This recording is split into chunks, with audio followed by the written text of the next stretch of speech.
अगर आपके घुटनों में सूजन आ रही है, जूते पहनने या चलने में मुश्किल हो रही है, तो इसे मामूली मसला समझकर इग्नोर मत करें, क्योंकि बाज़ औक़ात घुटनों की सूजन जिस्म के अंदर मौजूद किसी छुपे हुए मसले की इलामत भी हो सकती है। अस्सलाम वालेकुम, मैं हूँ डॉक्टर मुमताज़ अता। आज की इस वीडियो में हम जानेंगे कि घुटनों में सूजन क्यों आती है, कब ये खतरनाक हो सकती है और होम्योपैथी इसमें कैसे मदद कर सकती है। सबसे पहले तो ये समझते हैं कि स्वेलिंग होती क्यों है। तो जब जॉइंट्स के अंदर इन्फ्लेमेशन या फ्लूइड बढ़ जाए तो घुटने फूले हुए महसूस होते हैं। इसकी एक बड़ी वजह है आर्थराइटिस।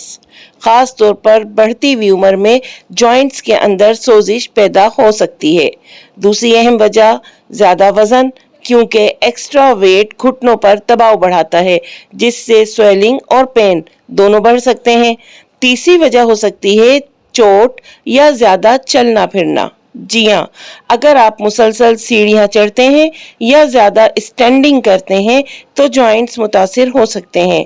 और बाज़ केसेस में विटामिन डी की डेफिशिएंसी, यूरिक एसिड का बढ़ जाना या फिर जिस्मानी सोजिश, ये भी घुटनों में सूजन पैदा कर सकती है।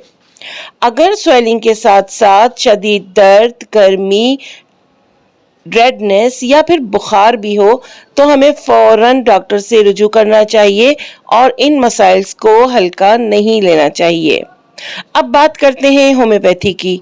अगर घुटनों में सूजन के साथ साथ बर्निंग सेंसेशन और टच करने से टेंडरनेस दिख रही हो तो एपिस बास अलामात में बहुत मुफीद समझी जाती है। और अगर चोट या स्ट्रेन के बाद स्वेलिंग आ जाए तो आर्निका बहुत ज्यादा परफेक्टली अमल करती है बहुत से मरीजों में। इसी तरह अगर जॉइंट्स में स्टिफनेस और स्वेलिंग हो तो लीडियम पाल बाज़ इलामात में बहुत मददगार समझी जाती है। लेकिन यह हमेशा याद रखिए कि दवा हमेशा अलामात के मुताबिक मुंतखब की जाती है, इसलिए सेल्फ मेडिकेशन से बचें। अपने जॉइंट्स को हेल्दी रखने के लिए पानी ज्यादा से ज्यादा पिएं, वजन कंट्रोल करें, ज्यादा नमक और जंक फूड को कम कर दें और रोजाना हल्की वॉक करें। अगर आपको ये वीडियो मुफीद लगी हो तो इसे लाइक करें, शेयर करें और चैनल को सब्सक्राइब करना मत भूलिएगा।